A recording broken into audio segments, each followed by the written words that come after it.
আজকে আপনাদের সাথে আলোচনা করব half yearly examination 2025 class 8 subject English first paper প্রশ্ন নিয়ে।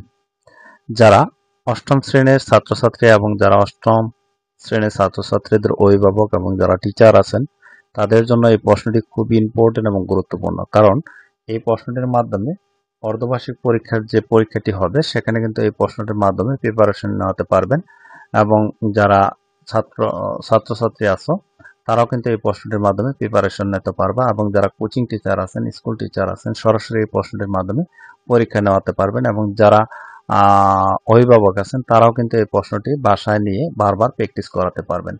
যারা এই প্রশ্নটির পিডিএফ ফাইল অথবা এমএস ওয়ার্ড ফাইল নিতে চান, সে পিডিএফ ফাইল অথবা এমএস ওয়ার্ড ফাইলগুলো নিয়ে কম্পিউটার দোকান থেকে প্রিন্ট করে কিন্তু বাসায় বারবার প্র্যাকটিস করাতে পারবেন এবং যারা পরীক্ষা নিতে চান তারা পরীক্ষা নিতে পারবেন। প্রত্যেকটি প্রশ্ন 30 টাকার মাধ্যমে আপনারা নিতে পারবেন। যারা নিতে চান তারা অবশ্যই কমেন্টে যোগাযোগ করবেন, আমি হোয়াটসঅ্যাপ নাম্বার দিয়ে দেব, সেখানে যোগাযোগের মাধ্যমে কিন্তু পিডিএফ অথবা এমএস ওয়ার্ড ফাইলগুলো নিতে পারবেন। আপনাদের সাথে একটু প্রশ্নটি শেয়ার করি, তাহলে বুঝতে পারবেন যে আসলে অর্ধবার্ষিক পরীক্ষার জন্য প্রশ্নটি কতটুকু ইম্পর্টেন্ট এবং গুরুত্বপূর্ণ। যারা টিচার আছেন তারা কিন্তু সহজেই বুঝতে পারবেন যে কতটুকু ইম্পর্টেন্ট এবং গুরুত্বপূর্ণ প্রশ্নটি এখানে নেওয়া হয়েছে। এখানে প্রথমে রিডিং পার্টে থাকবে 70 এবং রাইটিং এ থাকবে 30, টোটাল হচ্ছে 100 নম্বরের পরীক্ষা হবে। এখানে read the text and answer the question 1, 2 মানে 1 to 2 নং মানে 1 এবং 2 নং প্রশ্নের উত্তর দিতে হবে এই পেজটির উপর ভিত্তি করে। এখানে যে পেজটি দেওয়া হয়েছে এই পেজটি প্রথম থেকে শেষ পর্যন্ত ভালোভাবে প্র্যাকটিস করাবেন এবং পড়াবেন এবং অর্থ সহ সুন্দরভাবে প্রথম থেকে শেষ পর্যন্ত কিন্তু পড়াতে হবে। পেজটি কোন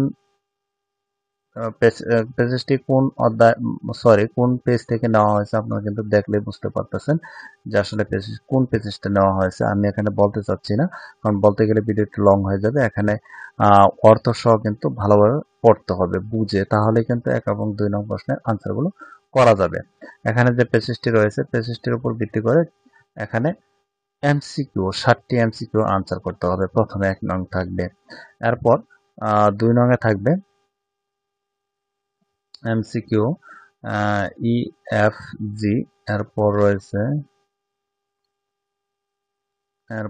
এরপর 2 নম্বরে আছে answer the following question from your reading above text, মানে ওই যে প্যাসেজটি আছে প্যাসেজের উপর ভিত্তি করে কিন্তু এই প্রশ্নগুলো আনসার করতে হবে।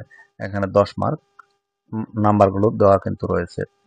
এরপর পরের প্যাসেজটি থাকছে 3 এবং 4 নং প্রশ্নের উত্তর দিতে হবে। এই প্যাসেজটির নকশিকতার যে প্যাসেজটি আছে এই প্যাসেজটির উপর ভিত্তি করে প্রথম 3 নং এ থাকবে শূন্যস্থান গ্যাপ ফিল আপ করতে হবে এবং 4 নং এ থাকছে কি বিপরীত শব্দগুলো লিখতে হবে 5টি।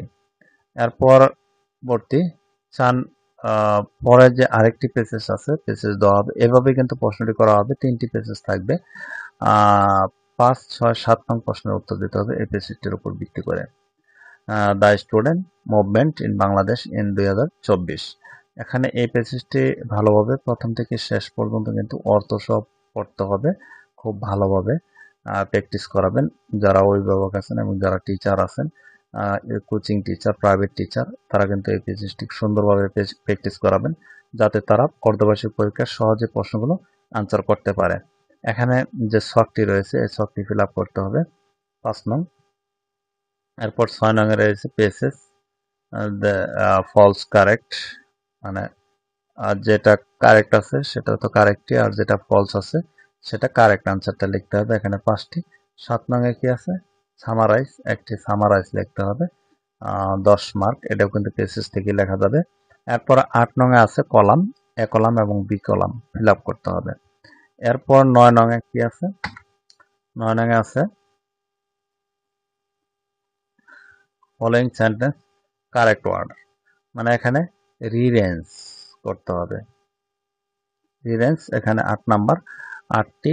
এরপর রয়েছে কি 10 নম্বরে answer the following question from the reading poems any 5টি, প্রত্যেক 5 দুগুণে 10 নাম্বার, 5-এর অধিক দেওয়া থাকবে। এরপর থাকছে কি রাইটিং পার্ট 30, এখানে 1 নাম্বার থাকবে একটি স্টোরি, 2 নং এ আছে কি প্যারাগ্রাফ, 13 নং এ থাকবে মানে 12 নং, 13 নং এ থাকবে কি ডায়লগ। এই ছিল যে অষ্টম শ্রেণীর যে ফার্স্ট পেপার যে প্রশ্নটি, সেটি আপনাদের সাথে শেয়ার করলাম।